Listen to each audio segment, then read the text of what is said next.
उसी तरीके से मैं चाहती हूँ कि यहाँ मेरी जितनी बेटियाँ हैं वो सब जीवन में अपने पैर पे खड़े हों, अपने आत्मसम्मान के लिए लड़ें, आत्मसम्मान आत्मनिर्भर बने।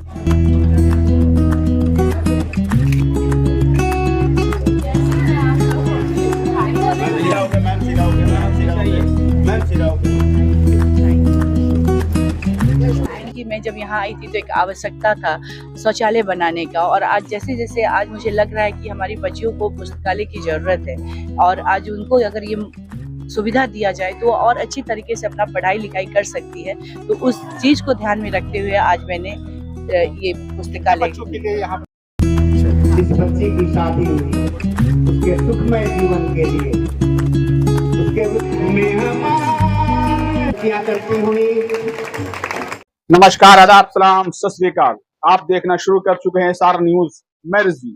देखिए, आपको बताते चले, मेगा श्रेय फाउंडेशन लगातार पटना सिटी के राजकीय बालिका उच्च विद्यालय जल्ला पटना सिटी में कई वर्षों से लगातार कार्य कर रही है। राजकीय बालिका उच्च विद्यालय में मेगा श्रेय फाउंडेशन के संस्थापक सीमा सिंह उस स्कूल के लिए कई कार्य किए हैं। बड़े से बड़े, वहां शौचालय बनाना हो या रूम बनाना हो या बच्चों के बीच कॉपी किताब सिलाई मशीन तमाम जगह व्यवस्था लगातार वहां करते आए हैं। उसी क्रम में आपको बताते चले कि मेगा श्रेय फाउंडेशन के संस्थापक सीमा सिंह की बेटी की शादी मुंबई में हुई थी बड़ी धूमधाम से। यह 18 अप्रैल को शादी हुई थी मुंबई में, लेकिन कहीं न कहीं उसकी खुशी बांटने के जो है यहाँ पहुंच गई हैं आपको राजकीय बालिका उच्च विद्यालय में, और उसी को खुशी को और दोगुना करने के लिए आज 1000 बच्चों के बीच में मिठाइयां बांटी, और उस स्कूल के लिए राजकीय बालिका उच्च विद्यालय जल्ला पटना सिटी के लिए 1000 बच्चों के लिए लाइब्रेरी बनाने का भी व्यवस्था किया, रूम बनाने का, टॉयलेट बनाने का। ये सभी कुछ आज मेगा श्रेय फाउंडेशन के संस्थापक सीमा सिंह ने राजकीय बालिका उच्च विद्यालय के सुपुर्द किया। और आपको बताते चले, जिस तरीके से सीमा सिंह की बेटी की शादी 18 अप्रैल को मुंबई में हुई थी, लेकिन कहीं न कहीं बिहार की बेटी होते हुए सीमा सिंह बिहार को नहीं भूली है, लगातार कार्य कर रही है। उसी क्रम में आज यहाँ फिर से सीमा सिंह ने राजकीय बालिका उच्च विद्यालय में एक बार फिर बच्चों के बीच 1000 बच्चों के बीच लाइब्रेरी, रूम, टॉयलेट और मिठाइयां बांटने का कार्य किया। ये अच्छा संदेश है। और आपको बताते चले, सीमा सिंह की बेटी की शादी के उपलक्ष्य में इतना बड़ा कार्य किया है जो लोगों में एक अच्छा संदेश जाता है। इससे पहले भी सीमा सिंह ने इस तरह का कार्य इस स्कूल में किए हैं। इस तरह के तमाम ताजा खबरों को देखने के लिए चैनल को सब्सक्राइब करें, लाइक करें, शेयर करें। धन्यवाद। एक वर्ष जो है इस स्कूल में आप बच्चों को तोहफा देने के लिए पहुंचती है, इस बार भी पहुंची है। क्या मकसद है और बच्चों के बीच में क्या संदेश? अभी जैसे मैंने आप लोगों को बताया कि ये स्कूल जो है मेरा, अभी इस स्कूल से कई सालों से मेरा लगाव है। पहले मैं जब आई थी तो एक आवश्यकता था यहाँ पे एक शौचालय बनाने का। उस आवश्यकता को पूर्ति के लिए मैं आई थी कि मुझे शौचालय बनाना है। बट उसके बाद मेरा जुड़ाव जो है, लगाव, एक मैंने जिम्मेवारी लिया है। यहाँ जितनी बच्चियां हैं, जब मैं स्कूल में जब आई थी तो उस समय 300 या 400 गर्ल्स स्टूडेंट थे, और आज ऑलमोस्ट 1000 यहाँ पे लड़कियां पढ़ रही हैं, बेटियां पढ़ रही हैं। तो ये मैं समझती हूँ कि एक अपने आप में बहुत मेरे लिए गर्व और खुशी की बात है, और मैंने एक जिम्मेवारी लिया है। इस स्कूल में जब भी मेरे लायक कुछ भी काम होगा, मैंने शौचालय बनाया, लाइब्रेरी बनाया, और उससे अलग ये बात है कि मैं चाहती हूँ कि ये बेटियां जो है आत्मनिर्भर बने। इनमें बहुत काबिलियत है, उनको जरूरत है तो एक मौका देने की, और मैं बस एक अपनी तरफ से एक छोटी सी कोशिश कर रही हूँ। अगर मैं यहाँ पे जो बेटियां पढ़ रही हैं उसमें से अगर कुछ बेटियां आगे चलकर देश का नाम रोशन, मुझे पूरी उम्मीद है कि एक दिन वो आएगा जब यहाँ की बेटियां देश का नाम रोशन की विदाई आपने की है और इतनी बेटियों से लगाव है, बेटियां बोझ भी समझे जाती हैं, क्या कहेंगे? बेटियां बोझ नहीं होती है, ये अपनी अपनी सोच है। उसी सोच को बदलने के लिए हम चल पड़े हैं। मैं भी एक बेटी हूँ, और मैं जानती हूँ कि जब आप बेटी को मान सम्मान और उसको मौका देते हैं तो वो बेटी कहाँ से कहाँ। आज मैं एक बिहार की बेटी हूँ, और आज आप लोग सब देख रहे हैं, आप लोगों के आशीर्वाद से मैं पूरे देश में, मुझे एक मौका मिला, और मैं पूरे देश में एक बेटी क्या कर सकती है ये आज बताने की जरूरत नहीं है। एक बेटी जो है आज स्पेस पे गई है, अंतरिक्ष से जाकर सक्सेसफुल लौटी है। तो जरूरत है तो बेटियों को मान सम्मान देने की, उनको शिक्षित करने की।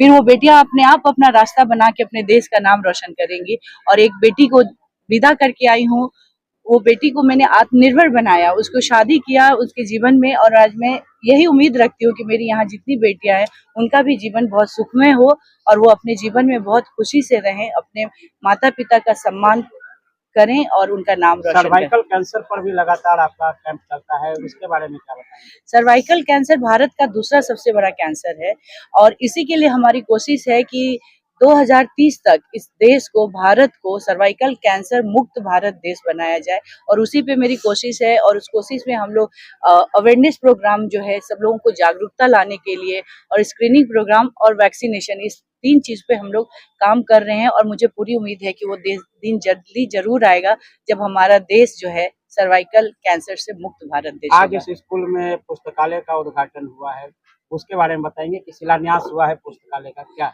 जी, जैसा मैं बोली कि मैं जब यहाँ आई थी तो एक आवश्यकता था शौचालय बनाने का, और आज जैसे जैसे आज मुझे लग रहा है कि हमारी बच्चियों को पुस्तकालय की जरूरत है, और आज उनको अगर ये सुविधा दिया जाए तो वो और अच्छी तरीके से अपना पढ़ाई लिखाई कर सकती है। तो उस चीज को ध्यान में रखते हुए आज मैंने ये पुस्तकालय, बच्चों के लिए यहाँ पर पुस्तकालय का इंतजाम किया गया है। जितनी भी बच्चियां हैं 900 से 1000 जितनी बच्चियां हैं वो लोग सब इससे लाभान्वित होंगे ये पुस्तकालय से, क्योंकि घर पे जाने के बाद वो माहौल नहीं होता है, लोग पढ़ाई नहीं कर पाते, बट पुस्तकालय होने से कम वो यहाँ पे मैक्सिमम टाइम देकर पढ़ाई कर सकती है। मैडम, बिहार की आप बेटी हैं, पूरे राज्य में आपका परचम किसी न किसी सामाजिक व्यथा पे आपका लहर रहा है। बिहार की बेटियों से क्या अपील करें?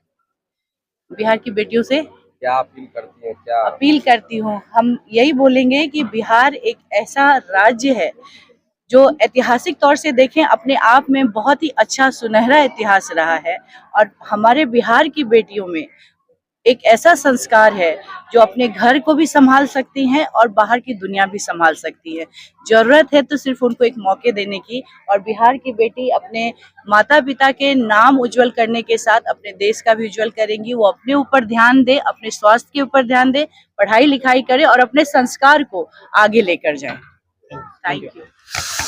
और जिस तरीके से मैं अपनी बेटी डॉक्टर मेघना का विवाह करके आई हूँ, उनको मैं काबिल बनाकर आत्मसम्मान से जीने के लिए सिखा कर आई हूँ। वो अपने जीवन में कुछ बनकर तब जाकर उन्होंने अपनी शादी की है। उसी तरीके से मैं चाहती हूँ कि यहाँ मेरी जितनी बेटियाँ हैं वो सब जीवन में अपने पैर पे खड़े हों, अपने आत्मसम्मान के लिए लड़ें, आत्मनिर्भर बने, क्योंकि जहाँ बेटियों का सम्मान होता है वही भारत बसता है। भारत बेटियों का सम्मान करना जानता है, तो भारत यहाँ देखने, जब बेटियाँ खुश होंगी, बेटियाँ जब मुस्कुराएंगी तो भारत मुस्कुराएगा। मैं इससे विश्वास करती हूँ।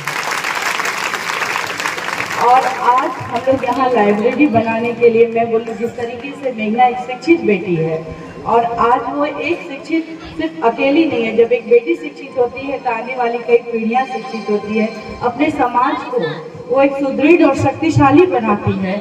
मैं चाहती हूँ कि आप सभी भी ये लाइब्रेरी जो बन रहा है वो सिर्फ एक भवन नहीं है या एक लाइब्रेरी नहीं है, वो एक संवेदना है, वो एक भावना है, ताकि आप सब उस चीज का